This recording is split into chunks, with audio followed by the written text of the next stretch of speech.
Seabrook is a small town by the sea on the east coast of England. This part of England is called East Anglia.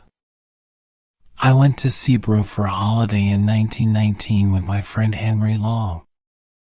There were few visitors in Seabrook that year. There was only one other visitor in our hotel. His name was Paxton. Paxton was a tall, thin young man. He looked worried and unhappy. One evening, when Henry and I were sitting in the hotel lounge, Paxton came up to us. "Excuse me," said Paxton. "I must speak to somebody. Something strange has happened to me. I'd like to talk to someone about it. May I talk to you?" "Of course," I said. "Please sit down and tell us about it." "A few days ago," Paxton said, "I went for a walk to Preston. Preston is a village about 5 miles from here.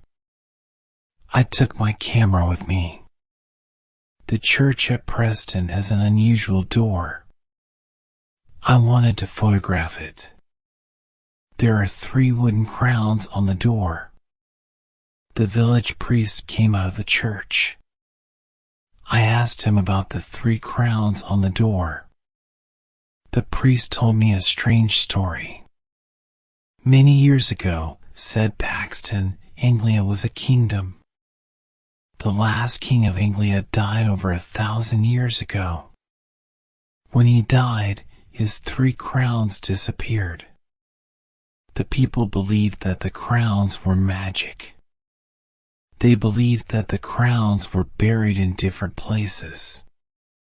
The crowns guarded the coast against enemies from across the sea.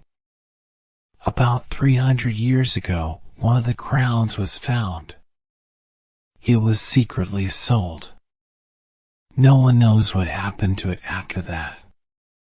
"What about the other 2 crowns?" asked Henry. "The second crown was washed into the sea. It was never found again." "What about the 3rd crown?" I asked Paxton. "Was it ever found?" "I'll tell you about that," answered Paxton. "There was a family here called Agar. The people believed that the Agars were guardians of the 3rd crown. The last Agar died a year ago, in 1918. He had no children. I found his grave in the churchyard. I wrote down what was written on the gravestone. William Agar died the 21st of December, 1918, aged 28 years. Later, I went to the bookshop in Fresson. By chance, I found an old book dated 1740. Inside it were some lines of poetry. "Nathaniel Agar is my name. I on the hill above the sand. All Agar's duty is the same, to guard the crown that guards the land. When I am dead and in my grave, and all my bones are rotten, my sons shall keep my name alive. It shall not be forgotten." I bought the book and walked back towards Seabrook. I found the house where William Agar had lived. The house is halfway between Fresson and Seabrook. Above the house is a small hill. There is a circle of trees on top. I knew that this was the place. "The place for what?" I asked. Henry and I were becoming tired of this long story. "The place where the crown was buried," said Paxton. "And did you find this crown?" I asked in a tired voice. Paxton's answer surprised us both. "I have it in my room," he said. "Come and see it. Then you'll believe me." Henry and I did not believe him. We thought that Paxton was not telling the truth, but we stood up and followed him. Paxton led us to his room. He opened a suitcase. Inside the suitcase was something wrapped in newspapers. He unwrapped the newspapers. There was a crown. The crown was made of silver. It was a circle of metal with 4 jewels. I put out my hand to touch it. "Don't touch it," Paxton cried and held the crown away from us. "Why not?" I asked in surprise. "We won't take it from you." "I'm sorry, Paxton." It's because he looked around the room in a strange way.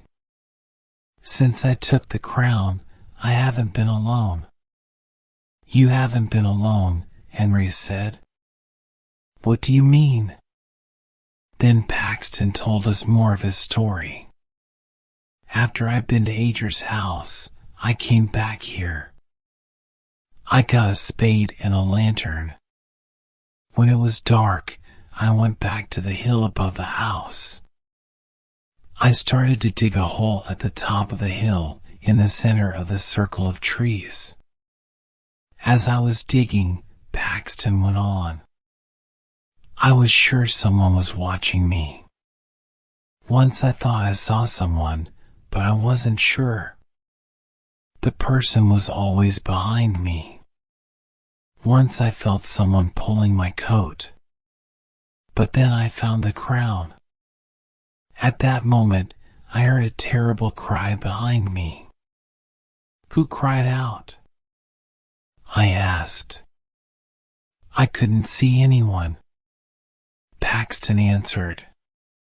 But I think I know. He pointed to a book on a table beside the bed. Every time I come back to my room, the old book is open. I looked at the table. The old book was open at the first page. I saw the name William Agar 1890. So you think that William Agar is following you? I said. But William Agar is dead.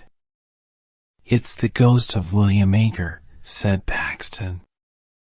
He won't leave me alone. He wants the crown, but he isn't strong enough to take it from me. And what will you do with the crown? I asked. I'm going to put it back, said Paxton. If you put it back, will William Agar's ghost leave you alone? I asked. I don't know, said Paxton. But I must try. I saw that Paxton was very, very frightened. Then we shall help you put it back tonight, I said. As I spoke, a shadow moved in the room. Paxton saw it and looked terrified. That night, as we left the hotel together, I spoke to the hotel porter. It's a warm night, I said. We're going for a walk. We may be back very late. I'll wait for you, sir, said the porter. I won't lock the front door until you return. The other gentleman isn't staying in the hotel, is he? What other gentleman? I asked. The gentleman who's with Mr. Paxton, said the porter. No, I replied quickly. I did not tell the others what the porter had said, but I had seen it too. When the three of us were together, I thought I saw another person in the room with us. It took us half an hour to walk to William Agar's house. The road went along beside the beach. The beach was a lonely place at night. We saw the hill above the beach. The sea was calm. The moon was shining behind the trees on the hill. We climbed to the top of the hill. We had forgotten to bring a spade. Paxton did not care. He began to dig with his hands. As soon as he had dug the hole, Paxton put the crown in it. He covered the crown with earth. "It's back," he said in a loud voice. "Will you leave me in peace now, William Ager?" We heard nothing, but Paxton turned to us and said, "William Ager says, never." We took Paxton back to the hotel. He walked in silence, looking down at the ground. "Don't worry," I said. "Everything will be all right tomorrow. We'll put you on a train to London. As soon as you're on the train, you'll forget all about this." "You'll never let me go," Paxton said. The next morning, Henry knocked on my door before 7 o'clock. "Let's go and have breakfast," he said. "Then we'll take Paxton to the railway station." I got dressed and went downstairs. Henry was waiting for me. "Have you seen Paxton?" I asked Henry. "He is not in his room," he said. "I thought he was with you." We went quickly to the porter. "Have you seen Mr. Paxton this morning?" I asked. "Yes, sir," said the porter. "He went out a couple of minutes ago." "In fact, I thought he was with you, sir." "With me?" I asked in surprise. "Yes, sir," the porter said. "I thought you were outside the hotel, calling for him." "It looked like you, sir. But I was reading the paper. Something strange happened at Fexton yesterday." "What happened?" I asked. "A grave was opened at the church," the porter said. "The bodies disappeared." "Whose grave was opened?" I asked. "A man who used to live here," the porter replied.